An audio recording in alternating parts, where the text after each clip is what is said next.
Hello students, welcome back to the another video of education world. आज हम cover करेंगे कुछ नई एंट्रीज़ और उसके बाद जर्नल एंट्री का एक फ़ाइनल क्वेश्चन करेंगे, फिर हमारा हो जाएगा जर्नल एंट्री ख़त्म। ठीक है, उसके बाद हम आगे का सिलेबस कवर करेंगे। और अगर ऐसे सिलेबस हमारे साथ कवर करना है तो सब्सक्राइब कर दीजिए चैनल को, ताकि आप नोटिफिकेशन पा सकें। ठीक है, तो आज हम कुछ एंट्रीज़ कवर करते हैं, उसके बाद कुछ ऐसी भी एंट्री कवर करेंगे जो कि आपको ऐसे तो नहीं बताया है बट आपके क्वेश्चन में आ सकता है, तो फिर वो आपको दिक्कत देगा। तो फिर मैं वो एंट्रीज़ भी आपको बता दूंगी, उसके बाद हम करेंगे अपना जर्नल एंट्री ख़त्म। So let's start.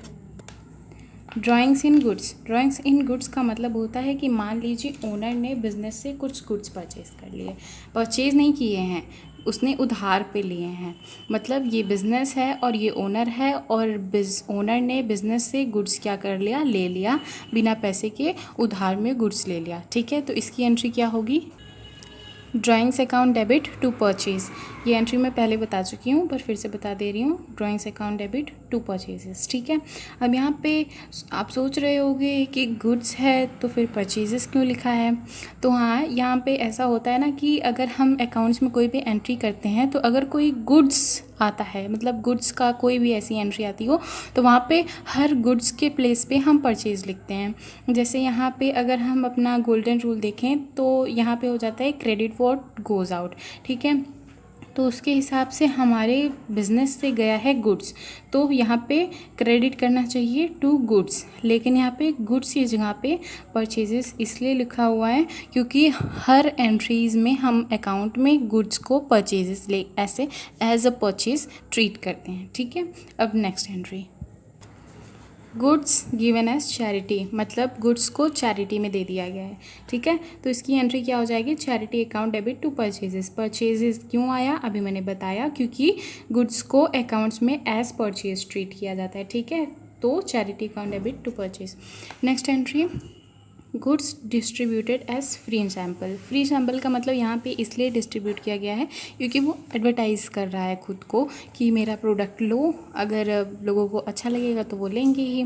तो एडवर्टीज़मेंट एक्सपेंस हो गया। ठीक है, फ्री सैम्पल एडवर्टीज़मेंट एक्सपेंस होता है। इसका क्या हो जाएगा entry?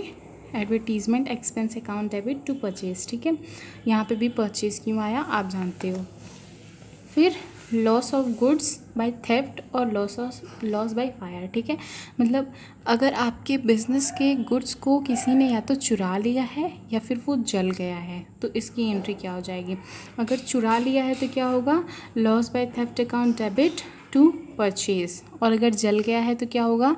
Loss by fire account debit to purchase. ठीक है, अब ये देखते हैं नई दूसरी एंट्री देखते हैं कि अगर जो गुड्स उसने चुराया है वो या फिर जो गुड्स जला है वो अगर इंश्योर्ड हो, उसका इंश्योरेंस किया गया हो, तब क्या एंट्री होगी?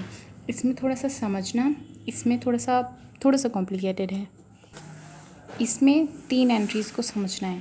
पहला क्या है कि मान लो अभी आप जा रहे हो अपने गुड्स को इंश्योर करवाने, मतलब गुड्स का इंश्योरेंस करवाने जा रहे हो। ठीक है, तो गुड्स का इंश्योरेंस करवाने जा रहे हो तो उसकी क्या एंट्री हो जाएगी? इंश्योरेंस कंपनी और insurance claim account debit to loss by theft और लॉस बाय फायर। ये हो जाएगी एंट्री तब जब आप गुड्स का इंश्योरेंस करवाने जा रहे हो। और अगर मान लो आपको जब आपके गुड्स जल गए या फिर चोरी हो गए तो इंश्योरेंस कंपनी ने आपको पैसे दिए हैं। ठीक है, तो अगर वो पूरे पैसे दे दे, वैसे तो पूरे पैसे देते नहीं हैं, पर अगर पूरे पैसे दे दे तो उसकी क्या एंट्री होगी? Bank account debit to insurance account. ठीक है, bank account debit to insurance account की हो जाएगी। अगर फुल क्लेम, आपको full amount of claim is receive from the insurance company, then entry will be this. Okay, now next, if the insurance company does not admit full claim, मतलब यही entry होगी आपकी ज़्यादातर, क्योंकि इंश्योरेंस कंपनी कभी भी पूरा पैसा नहीं देती है। तो जितने का आप करवाए हो, जितना पैसा आया है उसको क्या कर दोगे? Bank account debit. जितना पैसा आपको नहीं मिला उसमें क्या लिखोगे? Profit and loss account debit to insurance company. अब कभी कभी वो ज़्यादा भी दे सकती है, तो इसलिए क्या हो जाएगा? वैसे देती ज़्यादा नहीं है, फिर भी profit and loss account debit to insurance company. ठीक है, अब हम दूसरी एंट्रीज देखते हैं जो कि आपको दिक्कत दे सकती है। देखो नेक्स्ट एंट्री क्या है, sold goods costing 45,000 to Manoj at the profit of 33 on cost and less 20% trade discount and paid carriage, ठीक है 400।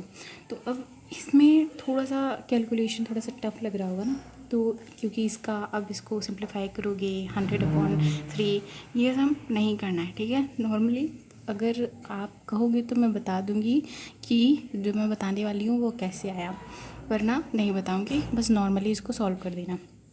इसको सॉल्व कैसे करना है, प्रॉफिट कितना बोला है, इतना परसेंट बोला है ना, तो इतना परसेंट जब भी बोले किसी भी क्वेश्चन में बोले, ज़्यादातर यही बोलता है इतना ही परसेंट, तो इतना परसेंट जब किसी भी क्वेश्चन में बोले तो आपने सिंपली क्या करना है, जो अमाउंट में से इतना परसेंट है उस अमाउंट को 3 से क्या कर दो, डिवाइड कर दो, ठीक है। तो 45,000 को अगर 3 से आप डिवाइड करोगे तो आएगा 15,000, ठीक है।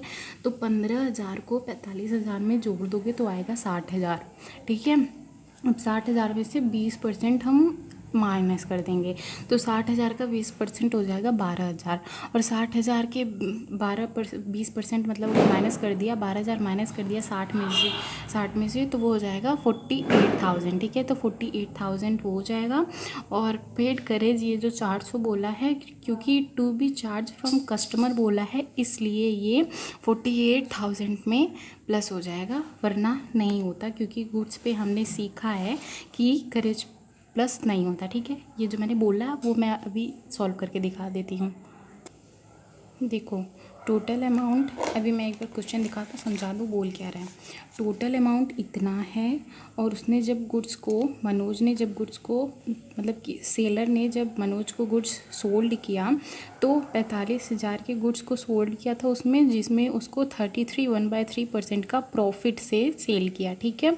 और उसमें 20% जो है ट्रेड डिस्काउंट माइनस कर दिया है। अगर पिछली वीडियो नहीं देखी तो लिंक मैं दे दूँगी डिस्क्रिप्शन में, उसको देख लेना, वरना ये जो मैं करने जा रही हूँ वो नहीं समझ में आएगा, ठीक है। अभी देखो पिछले वीडियो अगर किसी ने देखी होगी तो उसको समझ में आ जाएगा कि मैं कर क्या रही हूँ। देखो टोटल अमाउंट 45,000 था, 1/3 का उसको क्या हुआ, प्रॉफिट हुआ। तो 45,000 में से अगर इतना कैलकुलेशन नहीं करना है आपको, बस 1/3 यानी कि जो भी हो अमाउंट, टोटल अमाउंट में आपको क्या करना है, 3 से डिवाइड कर देना है। तो मतलब टोटल अमाउंट इतना था, इसको 3 से डिवाइड कर दिया तो 15,000 आ गया, ठीक है। अब क्योंकि ये 15,000 33 1/3 प्रॉफिट था, तो 15,000 इसी की वैल्यू है, तो 45,000 15,000 ऐड कर देंगे, क्योंकि ये प्रॉफिट था, तो आ जाएगा 60,000। अब 60,000 में से उसने 20% रेट डिस्काउंट दिया है, तो 20% रेट डिस्काउंट क्या हो जाएगा हमारा, अगर 60,000 का 20% लेंगे तो 12,000 आ जाएगा। 12,000 में से अगर 60,000 माइनस कर देंगे, क्योंकि ट्रेड डिस्काउंट है, माइनस ही करते हैं, सिर्फ शो नहीं करते हैं कि हमने माइनस किया है, तो ये आ जाएगा 48,000। पिछली वीडियो देख लो, समझ में आ जाएगा कि मैं कर क्या रही हूँ, ठीक है। और उसके बाद 48,000 ये आ गया हमारा टोटल अमाउंट, जो कि एंट्री में शो होगा। अब इसमें क्योंकि 4,000 उसने कैरेज पे किया था, तो वो भी ऐड हो जाएगा, तो ये हो जाएगा हमारा इतना, ठीक है। तो अब इसकी एंट्री भी दिखा दूँ, इसकी एंट्री कैसे किया है। इसकी एंट्री देखो, ये सेकंड क्वेश्चन था, इसकी एंट्री है Manoj account debit to sales to cash, ठीक है।